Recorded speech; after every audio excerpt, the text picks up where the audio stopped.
es un instrumento jurídico, yo diría que pionero, para prevenir lo que es una ineficiencia en la cadena alimentaria, es decir, la pérdida y el desperdicio, que tiene consecuencias económicas, tiene consecuencias sociales, tiene consecuencias ambientales y también éticas.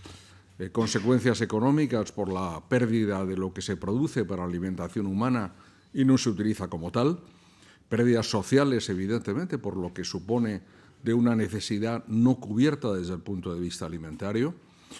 Pérdida medioambiental, porque supone la utilización de recursos naturales y también en contaminación atmosférica que no es aprovechada desde el punto de vista de la alimentación, y finalmente éticas, porque en un mundo donde, por desgracia, aún existe el hambre y la malnutrición, evidentemente este tema nos golpea la conciencia de todos.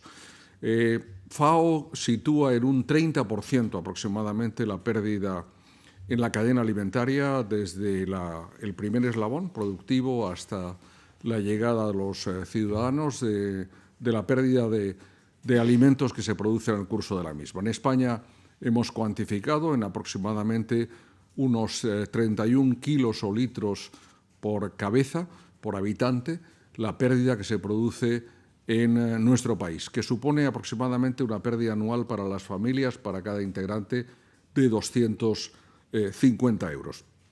Por todo ello, esta ley pretende regular y concienciar. Regular el uso preferente de los alimentos para el consumo humano y su donación a los bancos de alimentos, y concienciar al conjunto de la sociedad para efectivamente evitar la pérdida de alimentos y su despilfarro.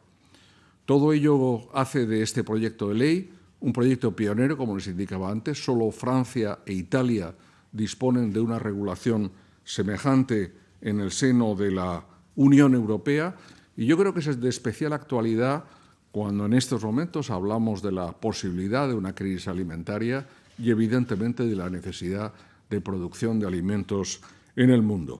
La intención del Gobierno, si ello fuera posible, sería de que estuviera en vigor para el próximo 1 de enero del año 2023, si el trámite en el Congreso y en el Senado así lo permiten y evidentemente teniendo en cuenta pues el tiempo disponible y el que el periodo de sesiones concluya a final de este mes, el primer periodo de sesiones. Y en segundo lugar, respecto a lo que decía usted de la restauración, hay un doble sentido.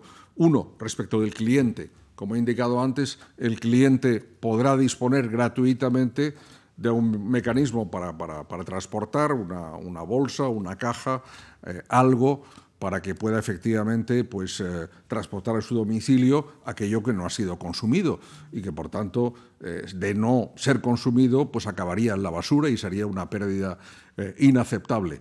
En el supuesto de que por parte de bares y restaurantes se dispongan de bienes que efectivamente estén en pleno uso, pero de los cuales se tenga la predicción de que no podrán utilizarse o venderse al público, por eso establecemos la necesidad de que haya acuerdos en materia, planes de utilización y, por tanto, parte de los mismos pueden ser acuerdos respecto de organizaciones no gubernamentales o de bancos de alimentos respecto de la utilización de los mismos.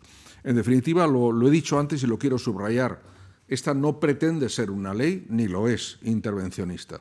Es una ley regulatoria y una ley de concienciación. Y el papel que cada uno de nosotros puede jugar de cara a una mejor utilización de los alimentos es absolutamente fundamental. Y cuando miramos el macrodato, lo que nos indica FAO de ese 30%, yo creo que golpea las conciencias de cada uno de nosotros.